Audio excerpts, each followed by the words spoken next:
नमस्कार दोस्तों, NDC EDU के ऑनलाइन प्लेटफॉर्म पर आपका स्वागत है। अपन कर रहे थे आर्मी जीडी की जो अग्निवीर भर्ती परीक्षा है उसके कुछ महत्वपूर्ण क्वेश्चनों के ऊपर बात कर रहे थे जो जनरल नॉलेज से संबंधित हैं।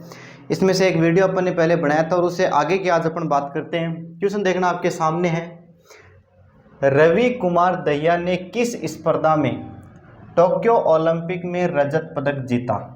रवि कुमार दहिया जो हैं भारत के खिलाड़ी हैं और इन्होंने किस प्रतियोगिता में, स्पर्धा यानी प्रतियोगिता, कौन से कंपटीशन में, कौन टोक्यो ओलंपिक, जो अभी टोक्यो ओलंपिक जो हुए थे जापान में, वहां पे कौन सा पदक जीता था? रजत पदक जीता था। कौन सा पदक जीता था? रजत पदक। तो अपने को बताना है कि ये किस खेल से संबंधित है।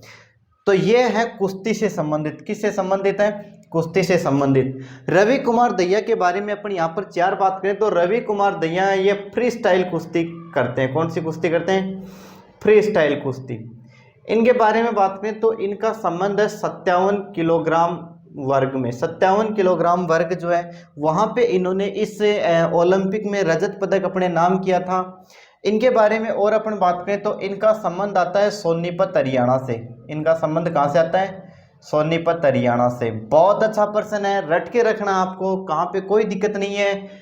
एक बार मैं फिर बता देता हूँ, रवि कुमार दहिया। देखो ये क्वेश्चन कितने प्रकार से आपसे पूछा जा सकता है। एक क्वेश्चन तो जैसा कि बोर्ड पे लिखा हुआ कि रवि कुमार दहिया ने किस स्पर्धा में टोक्यो ओलंपिक में रजत पदक जीता था। तो पहला प्रश्न आप यहाँ से यही बनता है कि रवि कुमार दहिया ने टोक्यो ओलंपिक में कौन सा पदक जीता?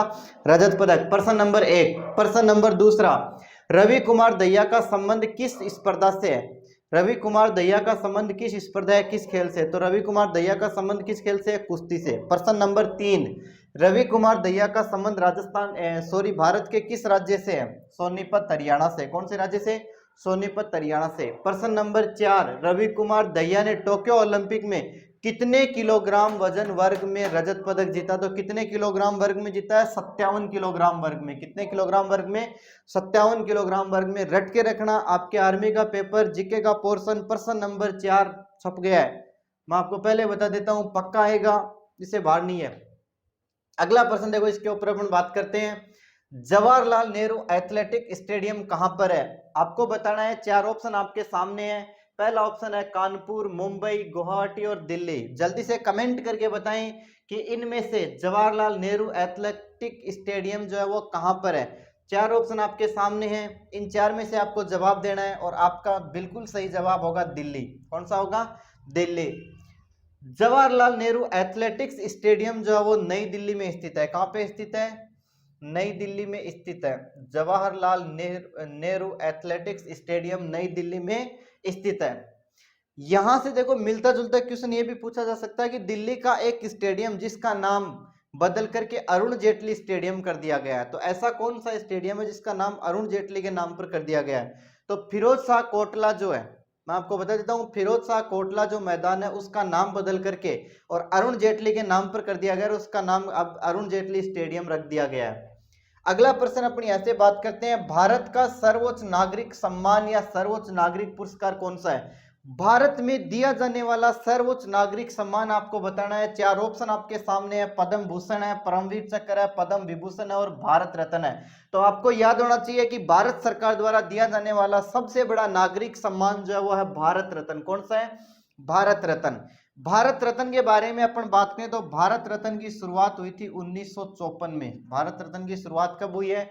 1954 में भारत रत्न की शुरुआत हुई थी। और सबसे पहले भारत रत्न किन को दिया गया था ये भी आपको याद रखना है, क्योंकि आर्मी में बहुत बार पूछा जाता है कि निम्न में से किसे भारत में पहला भारत रत्न पुरस्कार दिया गया। तो 1954 में जो भारत रत्न पुरस्कारों का वितरण किया गया था एक साथ 3 व्यक्तियों को दिया गया था। उन 3 व्यक्तियों के बारे में मैं आपको बता देता हूं। सीवी रमन, सी राजगोपालाचारी, सीवी रमन, सी राजगोपालाचारी और राजेंद्र प्रसाद। राजेंद्र प्रसाद 3 व्यक्तियों को दिया गया था। यहां से अपन बात करें तो सीवी रमन एक वैज्ञानिक है। सीवी रमन एक वैज्ञानिक है। सीवी रमन के बारे में आपको याद होना चाहिए कि सीवी रमन को भारत रत्न मिलने से पहले नोबेल पुरस्कार मिल चुका था। सीवी रमन को भारत रत्न मिलने से पहले नोबेल पुरस्कार मिल चुका था 1930 में। नोबेल पुरस्कार कब मिला इन्हें? 1930 में। और नोबेल पुरस्कार इन्हें जो मिला था वो भौतिकी के क्षेत्र में मिला था। कौन से क्षेत्र में? भौतिकी के क्षेत्र में मिला था। इन्होंने एक प्रभाव दिया था जिसे रमन इफेक्ट, प्रकाश प्रकीर्णन का सिद्धांत इन्होंने दिया था। कौन सा सिद्धांत दिया था? प्रकाश प्रकीर्णन का सिद्धांत, जिसे रमन इफेक्ट के नाम से भी जाना जाता है। इसके लिए 1930 में सीवी रमन को नोबेल पुरस्कार से नवाजा गया था। और ये भारत के पहले वैज्ञानिक है जिन्हें नोबेल पुरस्कार मिला था। याद रखना है, भारत के पहले वैज्ञानिक जिन्हें नोबेल पुरस्कार से नवाजा गया उनका नाम है सीवी रमन। दूसरे व्यक्ति जिन्हें भारत रत्न 1954 में दिया गया था उनका नाम है सी राजगोपालाचारी। पूरा नाम इनका होता है चक्रवर्ती राजगोपालाचारी। चक्रवर्ती राजगोपालाचारी जो है वो स्वतंत्र भारत के प्रथम और एकमात्र भारतीय गवर्नर जनरल रहे। बहुत अच्छा प्रश्न है। स्वतंत्र भारत के प्रथम और एकमात्र भारतीय गवर्नर जनरल कौन रहे हैं? सी राजगोपालाचारी। बात जब अपन ने गवर्नर जनरल की कर ही लिए तो गवर्नर जनरल पे कितने क्वेश्चन यहाँ से बनते हैं मोटे मोटे तौर पे मैं आपको बता देता हूं। सबसे पहला क्वेश्चन बनता है बंगाल का गवर्नर जनरल। बंगाल का पहला गवर्नर जनरल वारेन हेस्टिंग्स। पहला क्वेश्चन, बंगाल का प्रथम गवर्नर जनरल वारेन हेस्टिंग्स को बनाया गया था 1774 में 1773 के रेगुलेटिंग एक्ट के तहत। दूसरा प्रश्न यहाँ से, संपूर्ण भारत का प्रथम गवर्नर जनरल, यानी ऐसा जो अधिनियम आया था 1833 में जिसके तहत बंगाल के गवर्नर जनरल को संपूर्ण भारत का गवर्नर जनरल बनाया गया। तो 1833 में बंगाल का जो गवर्नर जनरल होता था उसे संपूर्ण भारत का गवर्नर जनरल बनाया गया। और संपूर्ण भारत के प्रथम गवर्नर जनरल जो बने थे वो थे लॉर्ड विलियम बेंटिक। कौन थे? Lord William Bentinck. इसके बाद में प्रश्न आता है 1857 की क्रांति के समय भारत का गवर्नर जनरल कौन था? तो 1857 की क्रांति के समय भारत का गवर्नर जनरल था लॉर्ड कैनिंग। कौन था? Lord Canning. इसके बाद में 1858 में गवर्नर जनरल का पद समाप्त करके वायसराय का पद शुरू किया गया और लॉर्ड कैनिंग को भारत का प्रथम वायसराय बनाया गया। लॉर्ड कैनिंग को भारत का प्रथम वायसराय बनाया गया। इसके बाद में अपन बात करें कि भारतीय राष्ट्रीय कांग्रेस की स्थापना जो हुई थी। अब आपको यह भी याद रखना होगा कि भारतीय राष्ट्रीय कांग्रेस की स्थापना कब हुई थी। तो कांग्रेस की स्थापना 28 दिसंबर 1885 को बंबई के गोकुलदास तेजपाल संस्कृत महाविद्यालय के मैदान में दोपहर 2 बजे 72 प्रतिनिधियों के साथ कांग्रेस की स्थापना हो चुकी थी। कांग्रेस की स्थापना कब हुई थी? 28 दिसंबर 1885 को बंबई के गोकुलदास तेजपाल संस्कृत महाविद्यालय के मैदान में दोपहर 2 बजे 72 प्रतिनिधियों के साथ। प्रश्न पूछा जाएगा कांग्रेस का पहला अधिवेशन कहां हुआ था? तो कांग्रेस का पहला अधिवेशन हुआ था बंबई में। कहां हुआ था? बंबई में, क्योंकि स्थापना कहां पे हुई है? बंबई में। और इसी जब कांग्रेस की स्थापना हुई तो उस समय भारत के जो वायसराय थे वो कौन थे? तो कांग्रेस की स्थापना के समय भारत के वायसराय थे लॉर्ड डफरिन। इसके बाद में वायसराय पर आने वाला अगला प्रश्न कि जब बंगाल का विभाजन हुआ उस समय वायसराय कौन थे? तो बंगाल का विभाजन करने वाले वायसराय थे लॉर्ड कर्जन। अगला प्रश्न, स्वतंत्र भारत के प्रथम गवर्नर जनरल, यानी कि यहां पे फिर क्या होता है 1947 में जब भारत आजाद होता है उससे पहले भारत स्वतंत्रता अधिनियम जो 1947 यहाँ पे पारित किया जाता है। इस अधिनियम के तहत एक बार फिर से वायसराय के पद को समाप्त करके और गवर्नर जनरल का पद यहाँ पे दोबारा शुरू कर दिया जाता है। और गवर्नर जनरल का पद शुरू करते ही लॉर्ड माउंटबेटन को स्वतंत्र भारत का प्रथम गवर्नर जनरल यहाँ पे बनाया गया था। तो आपसे पूछा जाए स्वतंत्र भारत का प्रथम गवर्नर जनरल कौन था? Lord Mountbatten. इसके बाद में स्वतंत्र भारत का प्रथम और एकमात्र भारतीय गवर्नर जनरल किसे बनाया गया था? सी राजगोपालाचारी को बनाया गया था। तो जितने भी मैंने प्रश्न गवर्नर जनरल के ऊपर बताए हैं आपको रट के रखने हैं सारे प्रश्न, एक ना एक प्रश्न यहाँ से जरूर पूछा जाएगा। और तीसरे व्यक्ति जिन्हें भारत रत्न 1954 में दिया गया था उनका नाम है राजेंद्र प्रसाद। राजेंद्र प्रसाद के बारे में अपन बात करें तो ये संविधान सभा के अध्यक्ष थे। राजेंद्र प्रसाद पे बनने वाला पहला प्रश्न संविधान सभा के अध्यक्ष राजेंद्र प्रसाद। राजेंद्र प्रसाद के बारे में अपन बात करें तो संविधान सभा के प्रथम अध्यक्ष को संविधान सभा के जो स्थायी अध्यक्ष थे वो कौन थे?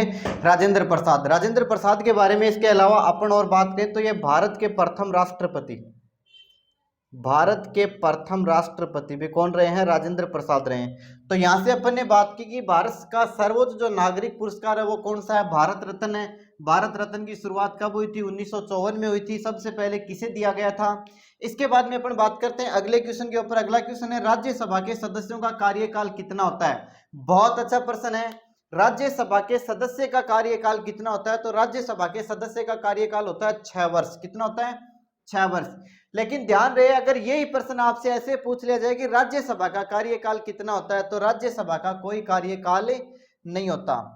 राज्यसभा के बारे में अपन बात करें तो राज्यसभा का कोई कार्यकाल नहीं होता। क्यों नहीं होता? क्योंकि राज्यसभा एक स्थायी सदन है।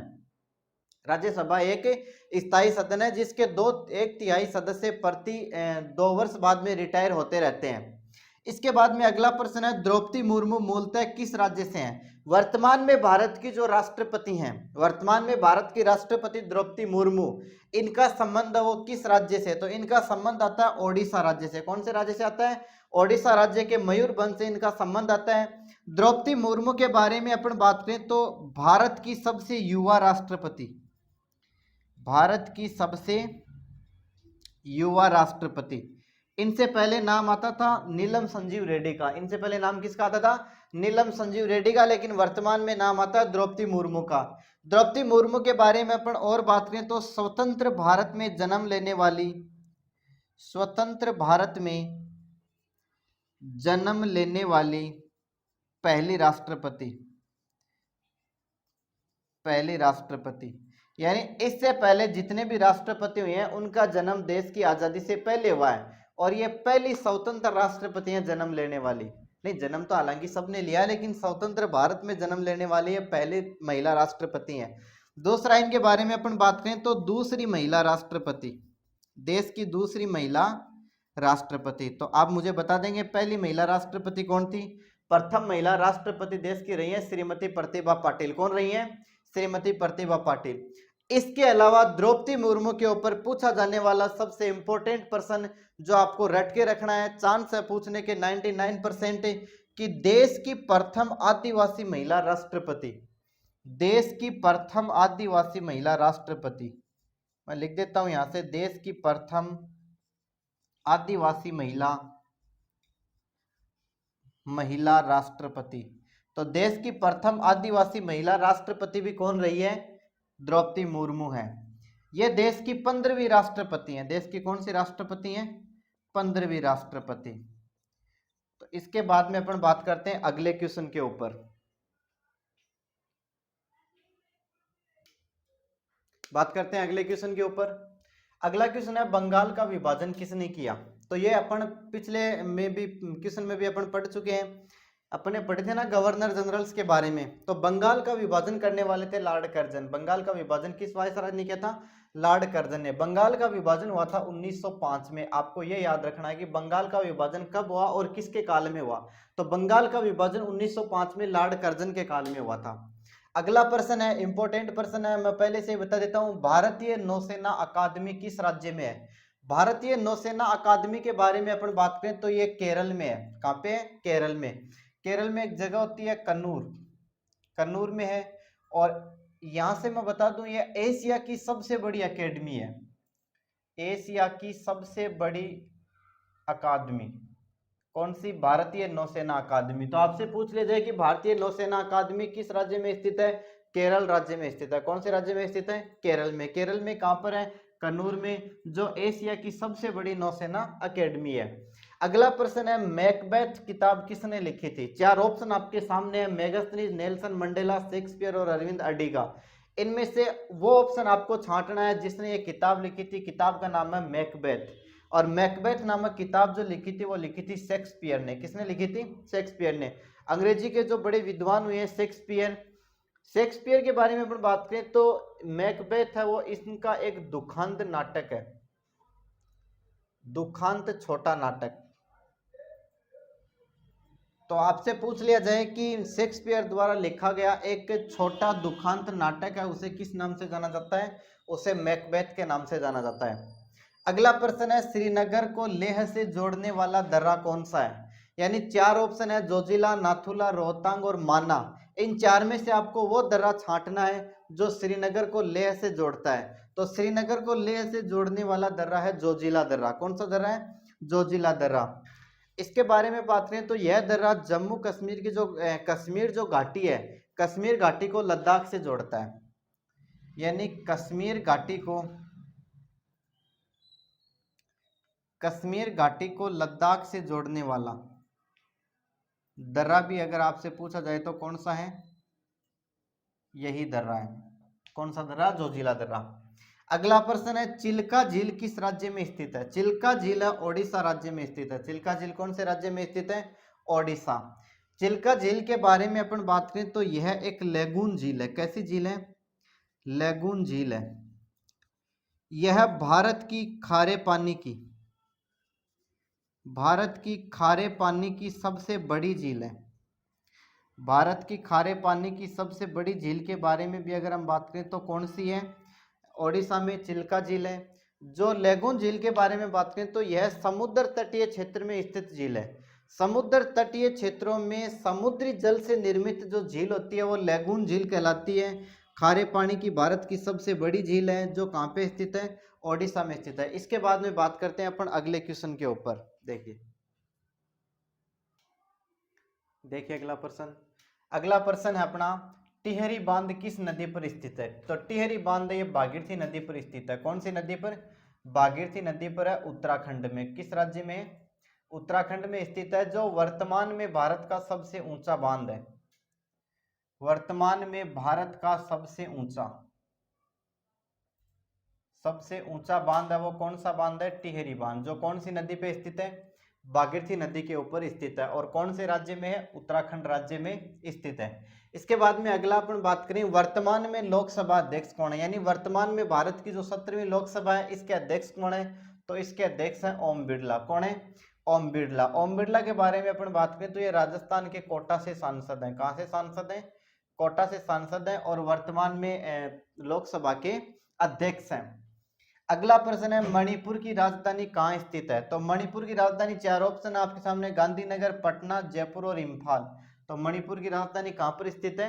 इम्फाल में है। अब देखो यहाँ से गांधीनगर है गुजरात की राजधानी, पटना है बिहार की राजधानी और जयपुर है राजस्थान की राजधानी। तो ये भी आप साथ साथ में यहाँ से याद रखें।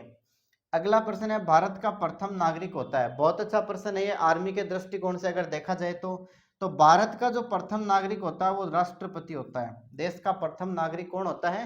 राष्ट्रपति होता है।